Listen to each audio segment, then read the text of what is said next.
Good morning વિદ્યાર્થી મિત્રો.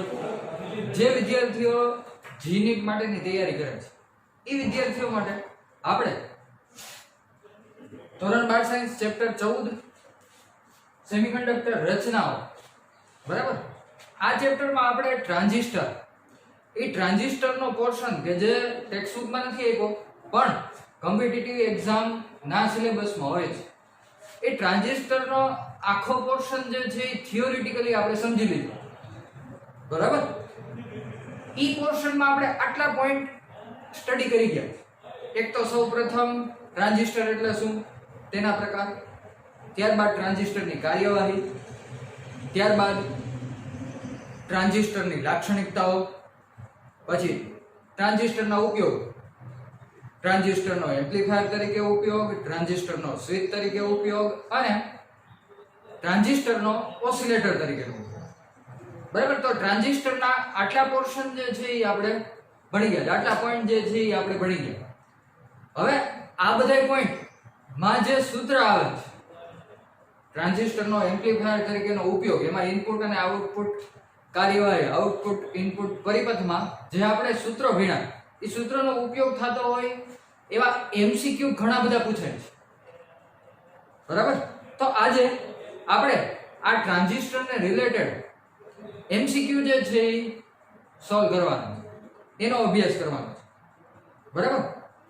તો આમાં આ બધા એમસીક્યુ, આ ટ્રાન્ઝિસ્ટરને રિલેટેડ જેટલા એમસીક્યુ, જેટલા તમને પ્રશ્નો સામે આવે એ બધા માટે જો તમને સૂત્ર આવડતા હોય બધા ટ્રાન્ઝિસ્ટરના તો બહુ સરળ થઈ જશે, બરાબર.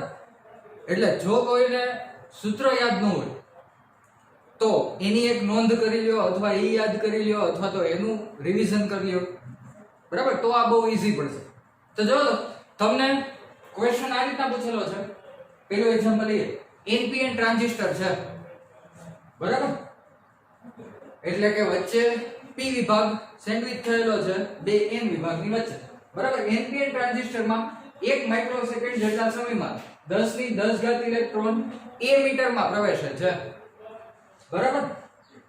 જેમાંથી 2% બેઝમાંના હોલ સાથે સંયોજાય છે. તો IE, IB, IC, આલ્ફા અને બીટા આટલી વસ્તુ મેળવવાની છે, બરાબર. NPN કોમન બેઝ, બરાબર. આમાં એક વસ્તુ લખવાની રહી ગઈ, NPN કોમન બેઝ ટ્રાન્ઝિસ્ટર, બરાબર. એટલે બેઝ ટર્મિનલ જે છે એ વચ્ચે કોમન છે. ઇનપુટ ટર્મિનલ તરીકે એમીટર, આઉટપુટ ટર્મિનલ તરીકે કલેક્ટર. NPN કોમન બેઝ ટ્રાન્ઝિસ્ટરમાં 1 માઇક્રોસેકન્ડમાં 10 ઇલેક્ટ્રોન એમીટરમાં પ્રવેશે છે. એટલે કે બેટરી, VBB બેટરી દ્વારા આટલા સમયમાં 1 માઇક્રોસેકન્ડમાં 10 ઇલેક્ટ્રોન એમીટરમાં પ્રવેશે.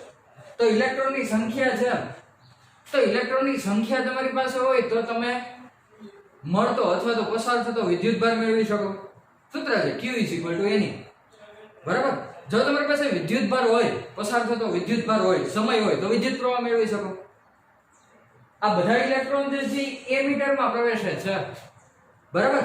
એટલે જે પ્રવાહ સર્જાય, પ્રવાહ ઉત્પન્ન થાય, એ પ્રવાહ એ મીટર પ્રવાહ છે. તો I નું સૂત્ર તમે લખી શકો, વિદ્યુત પ્રવાહ I q/t. અહીંયા એ મીટરમાં પ્રવેશે છે એટલે IE q/t. q એટલે NE/t. મૂકો તો બધા મૂલ્ય. n નું મૂલ્ય 10 E 1.6 × 10⁻19 અને સમય t 1 માઇક્રોસેકન્ડ એટલે 10⁻6, બરાબર. તો IE નું મૂલ્ય 1.6 × 10⁻3 એમ્પિયર. 10⁻3 એમ્પિયર એટલે મિલી એમ્પિયર. એટલે તમે એવું કહી શકો I બરાબર 1.6 મિલી એમ્પિયર, બરાબર.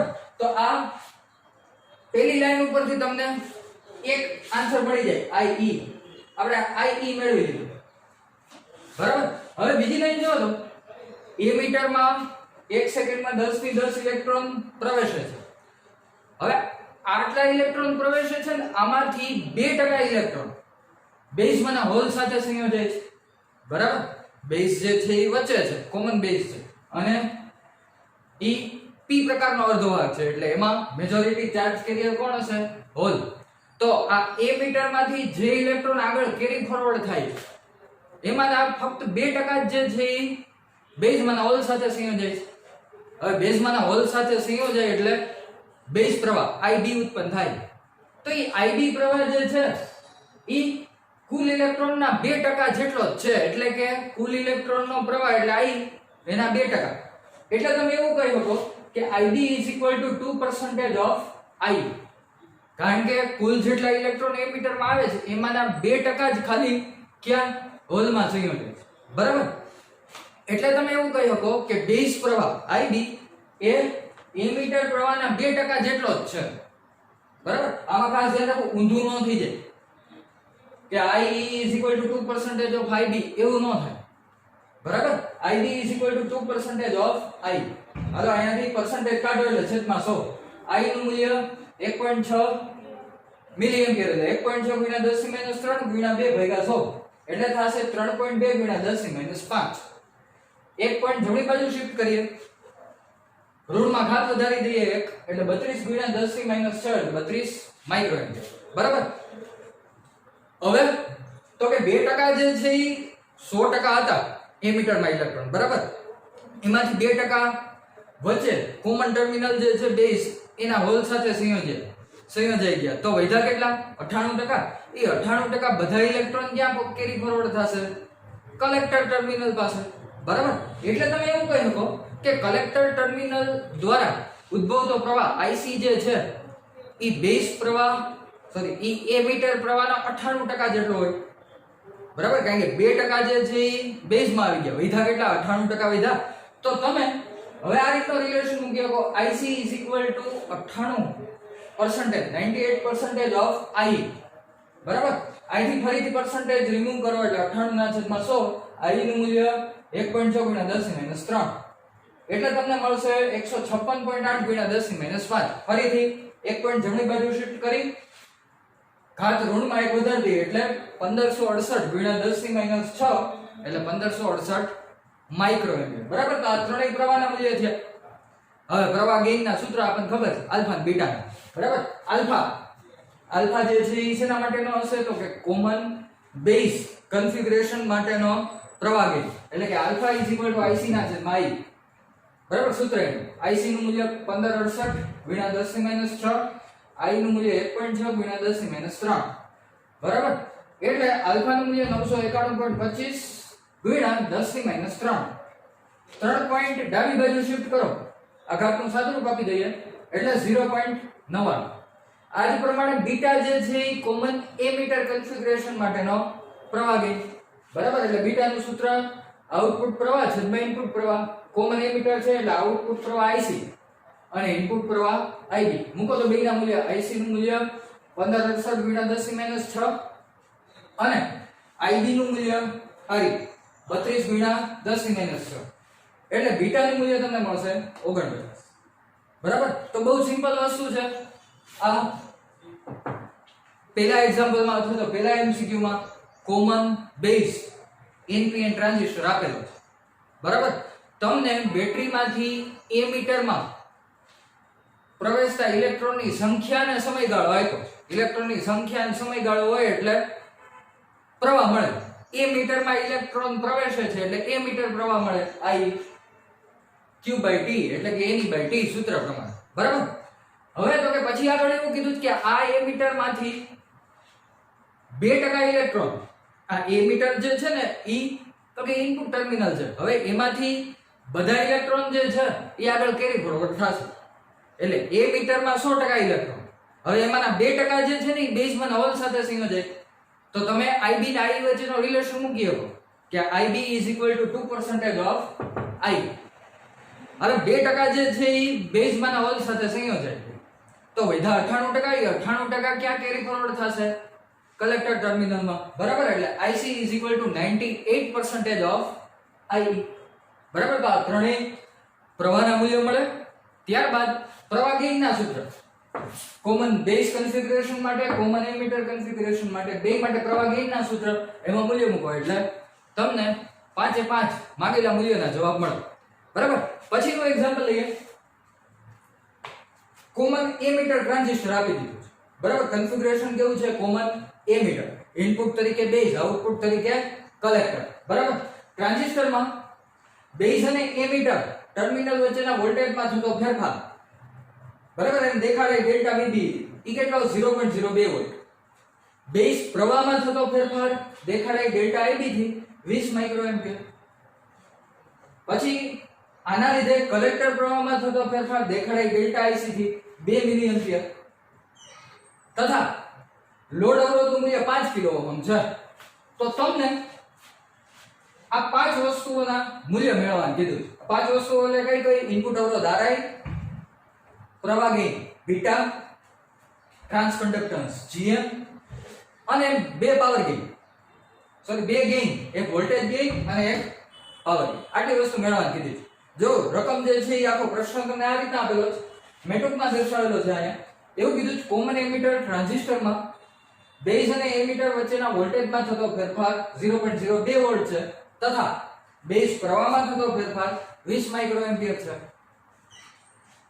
જેથી કલેક્ટર પ્રવાહમાં થતો ફેરફાર 2 મિલી એમ્પિયર અને પરિપથના લોડ અવરોધનું મૂલ્ય 5 કિલો ઓહમ છે તો આ ટ્રાન્ઝિસ્ટર માટે ઇનપુટ અવરોધ પ્રવાહ ગેઇન ટ્રાન્સકન્ડક્ટન્સ વોલ્ટેજ ગેઇન અને પાવર ગેઇનના મૂલ્યો મેળવો બરાબર તો બધું જે છે એ મેં શોર્ટ ડેટામાં લખેલું છે બેઝ અને એમિટર વચ્ચે ના વોલ્ટેજમાં થતો ફેરફાર છે એટલે ડેલ્ટા વોલ્ટેજ છે એટલે V અને બેઝ અને એમિટર વચ્ચેનું છે એટલે B 0.02 વોલ્ટ બેઝ પ્રવાહમાં થતો ફેરફાર એટલે ડેલ્ટા IB પ્રવાહ છે એટલે I ફેરફાર એટલે ડેલ્ટા બેઝ પ્રવાહ છે એટલે B 20 માઇક્રો એમ્પિયર આના લીધે કલેક્ટર પ્રવાહમાં થતો ફેરફાર ડેલ્ટા પ્રવાહ I કલેક્ટર ટર્મિનલ એટલે C 2 મિલી એમ્પિયર બરાબર અને લોડ અવરોધ RL 5 કિલો ઓહમ આટલી વસ્તુ મેળવવાની બરાબર તો સૌપ્રથમ ઇનપુટ અવરોધ તો ટ્રાન્ઝિસ્ટરનો એમ્પ્લીફાયર તરીકેનો ઉપયોગ એમાં આપણે બધા સૂત્ર ભણી ગયા ઇનપુટ અવરોધનું સૂત્ર RI ઇનપુટ અવરોધ છે તો ઓહમના નિયમનો ઉપયોગ કરો V બરાબર IR આના ઉપરથી R V by I અહીંયા ઇનપુટ અવરોધ છે તો વોલ્ટેજ એ ઇનપુટ વોલ્ટેજ પ્રવાહ ઇનપુટ પ્રવાહ બરાબર તો ઇનપુટ અવરોધ RI delta VB by delta IB બરાબર delta VB 0.02 volt delta IB 20 micro ampere એટલે 2 × 10⁻5 એમ્પિયર બરાબર 10 અને આ ઘાત ઈ બે નું સાદુરૂપ આપી દીધું એટલે તમને ઇનપુટ અવરોધ મળશે 10⁻³ ઓહમ 10⁻³ એટલે કિલો ઓહમ એટલે 1 કિલો ઓહમ બરાબર ત્યારબાદ પ્રવાહ ગેઇન બીટા કોમન એમિટર છે પ્રવાહ ગેઇન નું સૂત્ર આઉટપુટ પ્રવાહના છેદમાં ઇનપુટ પ્રવાહ તો આઉટપુટ પ્રવાહ કયો થશે ડેલ્ટા IC ઇનપુટ પ્રવાહ કયો થશે ડેલ્ટા IB ડેલ્ટા IC નું મૂલ્ય 2 મિલી એમ્પિયર એટલે 2 × 10⁻³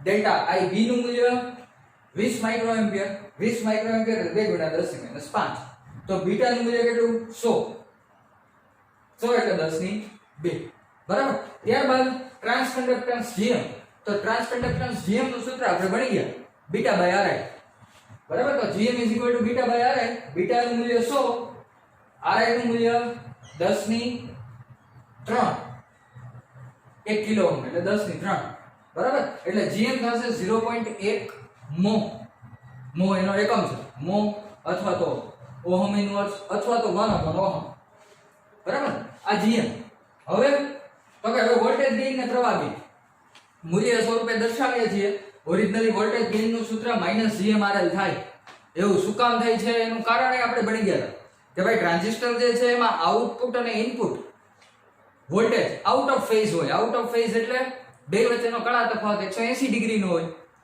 તો આવો 180 ડિગ્રીનો કળા તફાવત એટલે પરસ્પર વિરુદ્ધ તો વિરુદ્ધ દિશા ઋણ નિશાનીથી દર્શાવો એટલે ઋણ આવે પણ ઋણ નિશાનીની જરૂર નથી આપણે મૂલ્ય સ્વરૂપે જોઈએ એટલે માનાંકમાં દર્શાવ્યું છે વોલ્ટેજ ગેઇન AV માનાંકમાં એનું સૂત્ર છે GMRL બરાબર અથવા તો બીટા બાય RI * RL મૂકો બધા મૂલ્ય GM નું મૂલ્ય 0.1 RL નું મૂલ્ય 5 × 10⁻³ એટલે વોલ્ટેજ ગેઇન નું મૂલ્ય થશે 500 બરાબર ત્યારબાદ પાવર ગેઇન તો પાવર ગેઇન નું સૂત્ર છે AP AV * બીટા અથવા તો AV * AI બીટા ને AI સ્વરૂપે દર્શાવે કોઈ પણ ગેઇન છે ને એને કેપિટલ A થી દર્શાવે પછી તો કે વોલ્ટેજ ગેઇન હોય તો સ્મોલ માં V પ્રવાહ ગેઇન હોય તો સ્મોલ માં I પાવર ગેઇન હોય તો સ્મોલ માં P તો AP AV * AI અથવા તો બીટા AV નું મૂલ્ય 500 બીટા નું મૂલ્ય 100 એટલે પાવર ગેઇન કેટલો થશે 50 બરાબર. તો આ જે છે એ તમને શું મળ્યું અલગ અલગ જે 5 મૂલ્યો માંગ્યા એ મૂલ્યો બરાબર. તો બહુ સિમ્પલ છે, બધાના સૂત્ર મૂકો એટલે તમે આરામથી 5 મૂલ્યો મેળવી શકો. આ બધા સૂત્ર ટ્રાન્ઝિસ્ટરનો એમ્પ્લીફાયર તરીકેનો ઉપયોગ એમાં આપણે ભણી ગયા બરાબર. ત્યાર પછીનું ત્રીજું એક્ઝામ્પલ લઈએ. જો આમાં નેટવર્ક આપેલું, આ નેટવર્ક આ રીતનું છે. આ ટ્રાન્ઝિસ્ટર બરાબર, આ બેઝ ટર્મિનલ છે, આ એમીટર છે, આ કલેક્ટર ટર્મિનલ છે. સોરી બેઝ છે, પછી આ ઉપરનો કલેક્ટર અને આ એમીટર ટર્મિનલ. એટલે તમે એવું કહી શકો કે કોમન એમીટર પ્રકારનો ટ્રાન્ઝિસ્ટર છે, કોમન એમીટર કન્ફિગ્યુરેશન છે. આ કોમન, આ ઇનપુટ આઉટપુટ બરાબર. હાલો આ ટ્રાન્ઝિસ્ટર. પછી તો કે આના માટે એનપીએન પીએનપી નક્કી કરવું હોય તો જો તો વિદ્યુત પ્રવાહ આ રીતનો છે, એટલે આ પોઝિટિવ છેડો હશે ધનથી ઋણ, આ નેગેટિવ છેડો બરાબર. એ મીટર થી નામકરણ આપો એટલે એનપી, પી પછી એન જ આવશે એટલે એનપીએન. એટલે તમે આ ટ્રાન્ઝિસ્ટરના સિમ્બોલ ઉપરથી એનપીએન કે પીએનપી નક્કી કરી શકો. એટલે આ કયો છે કોમન એમીટર એનપીએન ટ્રાન્ઝિસ્ટર તમને આપેલું બરાબર. હાલ આ ટ્રાન્ઝિસ્ટર માટે આ ઇનપુટ લૂપમાં ઇનપુટ અવરોધ RB નું મૂલ્ય 1 મેગા ઓહમ છે. ત્યારે પસાર થતો પ્રવાહ આટલા અવરોધના મૂલ્યે પસાર થતો પ્રવાહ 5 માઇક્રો એમ્પિયર બરાબર. પછી તો કે લોડ અવરોધ RL નું મૂલ્ય 1.1 કિલો ઓહમ છે અને આ લોડ અવરોધના લીધે પસાર થતો IC પ્રવાહ 5 મિલી એમ્પિયર છે બરાબર. VCC 6 વોલ્ટ છે. હવે આ વિશેષતા શું છે? VCC જે છે ને એ ઇનપુટ અને આઉટપુટ બંને લૂપ માટે કોમન સપ્લાય છે. જો આ ઇનપુટ લૂપ માટેનો સપ્લાય જ અહીંયા કઈ VBB નથી, બીજી એક બેટરી નથી, એક જ બેટરી છે. આ ઇનપુટ લૂપ માટે નો સપ્લાય પણ VCC અને આ આઉટપુટ લૂપ આના માટેનો સપ્લાય પણ VCC. એટલે બે માટે કોમન સપ્લાય છે VCC 6 વોલ્ટ બરાબર, કોમન સપ્લાય તરીકે. તો તમારે VBE અને VCE ના મૂલ્ય મેળવવાના છે બરાબર. તો આવું નેટવર્ક તમને ક્વેશ્ચનમાં આપી દીધું હોય બરાબર. આ રીતે આ બધા મૂલ્યો આપી દીધા હોય, તમને પૂછવું હોય આવું આપેલ પરિપથ માટે VBE અને VCE ના મૂલ્યો મેળવો. આ પરિપથ માટે તમારે VBE અને VCE મેળવવાનું છે. તો ફરીથી પરિપથમાં જેમ દેખાય એમ ઇનપુટ અવરોધ RB બરાબર 1 મેગા ઓહમ, ઇનપુટ પ્રવાહ IB બરાબર 5 માઇક્રો એમ્પિયર, લોડ અવરોધ RL બરાબર 1.1 કિલો ઓહમ, કલેક્ટર પ્રવાહ IC બરાબર 5 મિલી એમ્પિયર, ઇનપુટ સપ્લાય અથવા તો આઉટપુટ સપ્લાય બે કોમન છે VCC બરાબર 6 વોલ્ટ. તો તમારે બેઝ અને એમીટર વચ્ચેના વોલ્ટેજ તથા કલેક્ટર અને એમીટર વચ્ચેના વોલ્ટેજ VBE અને VCE ના મૂલ્યો મેળવવાના છે બરાબર. તો બહુ સિમ્પલ છે. બંને લૂપ માટે કિર્ચોફના બીજા નિયમના સમીકરણનો ઉપયોગ કરો બરાબર. એટલે તમે VBE અને VCE ના મૂલ્ય મેળવી શકશો. જો કઈ રીતે આ ઇનપુટ લૂપ, તો કે આ ઇનપુટ લૂપમાં supply voltage 6 volt, supply voltage VCC બરાબર. આ સપ્લાય વોલ્ટેજ બે જગ્યાએ યુઝ થશે. એક તો કે આ RB અવરોધના બે છેડા વચ્ચેના વોલ્ટેજ ડ્રોપ તરીકે, અને બાકી જેટલો વધે ઈ બેઝ અને એમીટર વચ્ચેના વોલ્ટેજ તરીકે. એટલે કે તમે એવું લખી શકો ઇનપુટ લૂપ માટે VCC પસાર થતો પ્રવાહ અવરોધના બે છેડા વચ્ચેનો વોલ્ટેજ ડ્રોપ એટલે V IR પ્રમાણે પસાર થતો પ્રવાહ ગુણ્યા અવરોધ. એટલે આના બે છેડા વચ્ચેનો વોલ્ટેજ ડ્રોપ એટલે IDRB બરાબર, બાકીનો VBE. તો તમે ઇનપુટ લૂપ માટેનું સૂત્ર લખી શકો કે મળે છે વોલ્ટેજ કેટલો VCC, યુઝ આ બે જગ્યાએ થાય. તો VCC આનો વોલ્ટેજ આના બે છેડા વચ્ચેનો વોલ્ટેજ ડ્રોપ એટલે IDRB અને આ બે છેડા વચ્ચેનો વોલ્ટેજ એટલે VBE. તો તમારું ઇનપુટ લૂપ માટેનું સૂત્ર થઈ જાય VCC VBE IDRB. આ જ પ્રમાણે તમે આઉટપુટ લૂપ માટેનું સૂત્ર પણ લખી શકો. જો આઉટપુટ લૂપમાં મળે છે કેટલો વોલ્ટેજ VCC જેટલો સપ્લાય વોલ્ટેજ, યુઝ આ બે જગ્યાએ થશે, RL ના બે છેડા વચ્ચેના વોલ્ટેજ ડ્રોપ તરીકે, અને બીજું બાકી વધ્યો એ બધો ક્યાં કલેક્ટર અને એમીટર વચ્ચેના વોલ્ટેજ તરીકે બરાબર. તો VCC આ બે જગ્યાએ યુઝ થાય તો મળતો voltage VCC is equal to RL ના બે છેડા વચ્ચેનો વોલ્ટેજ ડ્રોપ બરાબર ICRL પ્લસ કલેક્ટર એમીટર વચ્ચેનો વોલ્ટેજ એટલે VCE. તો આઉટપુટ લૂપનું સૂત્ર આ રીતનું VCC is equal to VCE plus ICRL. બરાબર. તો પ્રથમ આઉટપુટ લૂપનું સાદુરૂપ આપીએ. Output loop VCC is equal to VCE plus ICRL. બરાબર. હવે આપણે VCE નું મૂલ્ય જોઈ છે તો એના સૂત્રનો કરતા બનાવો તો VCC minus ICRL. VCE is equal to VCC minus ICRL. VCC નું મૂલ્ય 6 વોલ્ટ આ રીતે. IC નું મૂલ્ય 5 મિલી એમ્પિયર એટલે 5 ગુણ્યા 10 ની માઈનસ 3. RL નું મૂલ્ય 1.1 કિલો ઓહ્મ એટલે 1.1 ગુણ્યા 10 ની પ્લસ 3. તો આ 6 એમ ને આ 10 ની માઈનસ 3 10 ની પ્લસ 3 કેન્સલ 5 ગુણ્યા 1.1 એટલે 5.5. તો 6 માઈનસ 5.5 એટલે 0.5 વોલ્ટ. તો VCE નું મૂલ્ય મળશે 0.5 વોલ્ટ. બરાબર. હવે ઇનપુટ લૂપ માટે તો ઇનપુટ લૂપ માટે ઇનપુટ લૂપનું સમીકરણ મૂકો VCE is equal to VBE plus IBRB. VBE સૂત્રનો કરતા બનાવો એટલે VCC minus IBRB. VCC નું મૂલ્ય 6, IB નું મૂલ્ય 5 માઇક્રો એટલે 5 ગુણ્યા 10 ની માઈનસ 6, RB નું મૂલ્ય 1 મેગા 1 મેગા એટલે 10 ની પ્લસ 6 માઈનસ 6 પ્લસ 6 કેન્સલ એટલે વધ્યું 6 માઈનસ 5 એટલે VB નું મૂલ્ય 1.